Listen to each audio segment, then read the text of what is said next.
Hi guys, Arthur here from Homeowner DIY. Guys, this is your quick tip of the week. When it comes to wood, wood has grains. So we can see the grains here. Well, sometimes you may have to take a chunk of the stud out to get backing in. For me, commonly, this would be for a diverter when I was plumbing.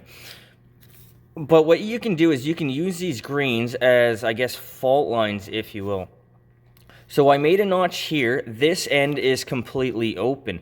But if the notch was to the same depth on this side, we can now use this grain here to crack this piece of wood out in a relatively straight line.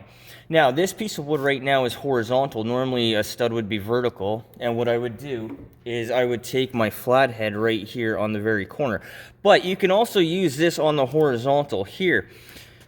So when you're going to crack this out, you take a flathead and you go parallel with the grain. Don't do it like this because it's not going to work. So what I'll do is I'm going to crack this grain out right here.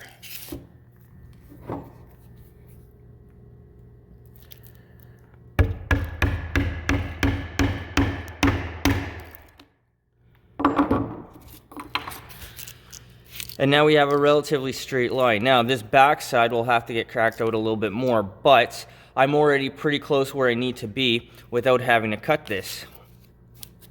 So I made another cut over here, which is a little bit deeper.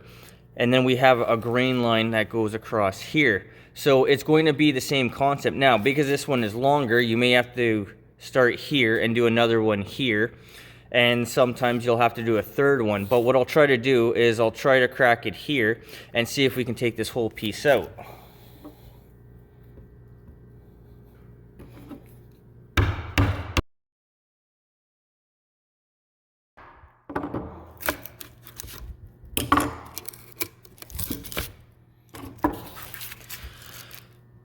Okay, and just like that, we now have a nice long straight line.